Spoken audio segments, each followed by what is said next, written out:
Hello and welcome to Watch Releases Recap, a weekly YouTube show where we talk about the latest watches being released.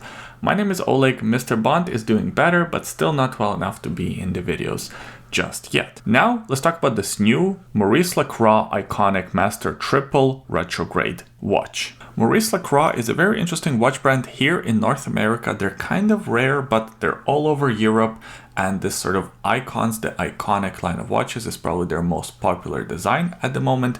It features that integrated design language, which is very popular. And now there's this new addition to the catalog with the triple retrograde complication. This complication was already featured in some of the other models, and now it made its way into their most popular watch, although I'm not sure how popular this model specifically will be. As far as the case and the dimensions go, it's made out of stainless steel. It features a 43mm diameter and about 13mm case height. It has a black ceramic bezel insert, and this one features 100 meters of water resistance. As far as the movement powering this watch is the caliber ML291, which is a Sellita based movement with a module added on top to create that retrograde complication. So it features a retrograde date, 24-hour dual time zone, and a retrograde day of the week. As far as the other specs of the movement, they stayed pretty much the same as the standard Sellita. It still beats at 4 Hz and it still comes with roughly 38 hours of power reserve. As far as the looks of this watch go, I'm not a huge fan. The exposed screws and this sort of industrial-like nature of this design doesn't really appeal to me, but if you like it, well, now there's another option added to consider. And as far as the pricing and availability goes, this will be part of the standard catalog, and this is not exactly a cheap watch at around 6,500 Swiss francs. Next, let's talk about the new Cimier 47 Degrees North collection. From one watch brand that is sort of underrated to another watch brand that is very underrated, Cimier. Now, they went out of business for a while, now they're back and they're trying to bring some of their vintage inspired watches into the catalog. They started with the chronograph, then they had the colorful pop editions of the chrono, and now they came out with this field watch, which actually looks pretty attractive. So there are a few different color variations available. My favorite is probably the green one or the gray one. I think both of those look very sharp. I especially appreciate that grainy finish on the dial. There is a date complication at the 3 o'clock position, and as far as the case dimensions go, I think they're pretty great, especially for this sort of timepiece. This is supposed to be your go anywhere, do anything type of a watch. It's about 38mm in diameter, 11.2mm in case height, and about 46mm from one lock to another. It features 100 meters of water resistance, and the case is made out of stainless steel. This one is powered by the ETA 2824-2, which is of course an automatic movement that beats at 4 Hz and comes with roughly 38 hours of power reserve. And as far as the pricing and availability goes, this will be part of the standard catalog. None of these color variations are limited edition, and this watch is priced at around 850 Swiss francs. But I would give it a few months. I'm sure they will start popping up on gray market at a pretty hefty discount. Next, let's talk about the new Titoni Seascoper 600 model. This is not exactly a brand new model, it's more so an update to already existing Seascoper 600, and a very slight update at that.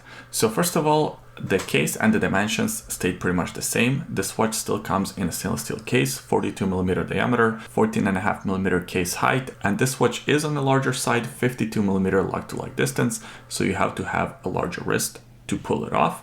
The water resistance is impressive 600 meters, and this one is made out of stainless steel with a ceramic bezel insert. And speaking of the bezel, that's actually where the big change lies. So previously, this one featured this sort of weird font, and now the bezel looks straight out of Rolex Submariner. It looks like exact copy of the Rolex Submariner.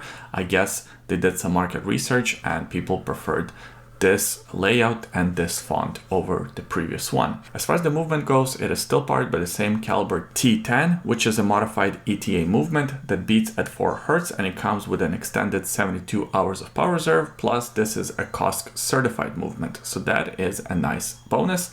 And as far as the pricing and availability goes, I think it's pretty reasonable for the package that you get. 600 meters of water resistance, the COSC certified movement, ceramic bezel insert, pretty attractive looks, and it's all at around 2,200 euro, or 2,150 Swiss francs. And next, let's talk about the new Panerai Luminor GMT Ceramica 40mm, reference PAM 01783. Just a couple of months ago, I talked about this GMT here, the Ceramica GMT, that was in a 40mm case, and I was praising that watch as a right step forward for Panerai.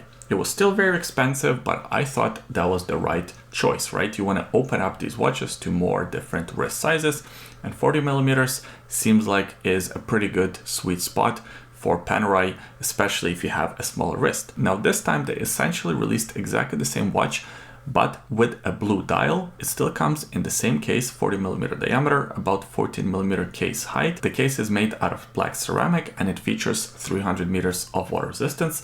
As far as the movement powering this watch is the caliber P900, the GMT variation of the movement that beats at 4 Hz, and it comes with roughly 3-day or 72-hour power reserve. So here's where Panerai kind of lost me. This will be a limited edition to only 80 pieces, and it's only sold on the Panerai's website, which is a strange choice. I understand why they're doing it this way, because 80 pieces is a very small limited edition. I'm guessing these watches will sell out, and if you're not able to buy one of these watches, you'll probably go for the standard model.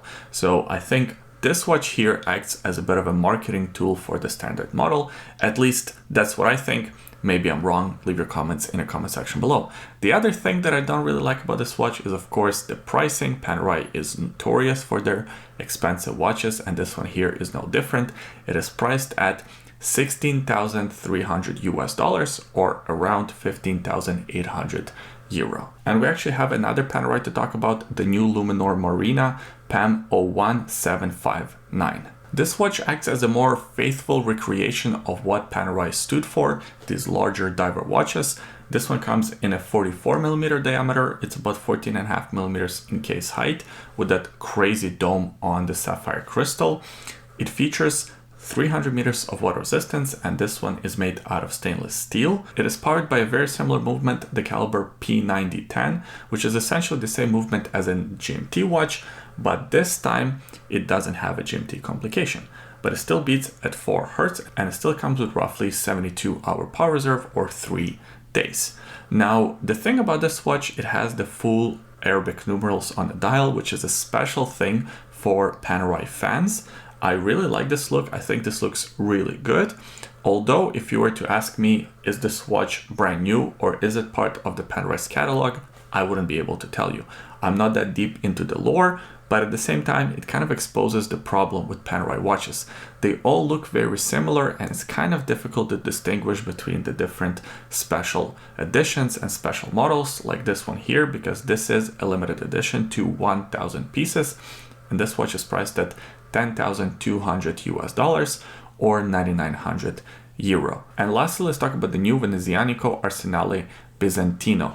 That's actually the watch that I'm wearing on my wrist, and I just did a review of it. You can find it on the YouTube channel. It is essentially another addition to the Arsenale lineup, but this time it features fully engraved case and bracelet. That's the twist, and that is the thing that makes this watch special. As far as the dimensions go, it is pretty much the same as the other Arsenale models. 40mm diameter, 44mm like-to-like distance, and about 10mm case height. It's made out of stainless steel. It features 50 meters of water resistance, and it is still powered by the same movement, the Miyota 9039, which is an automatic movement that beats at 4 Hz, and it comes with roughly 42-hour power reserve. The other thing that I really like about this watch is the dial. I think it is very attractive and a very nice pairing, a very complementary pairing between it and the engraving on the case. But as I mentioned in my review, this is a very shiny watch. It attracts a lot of attention, so you have to be into that sort of thing. It is available right now for pre-orders for 740 euro, or roughly around 800 USD. And that's it for this week's watch releases. I hope you enjoyed the video. If you did, please give it a thumbs up, subscribe to the YouTube channel for more videos like this in the future, and of course let me know what release stood out to you. I always enjoy reading your comments. Thanks for watching this one, and we'll see you next time. Bye.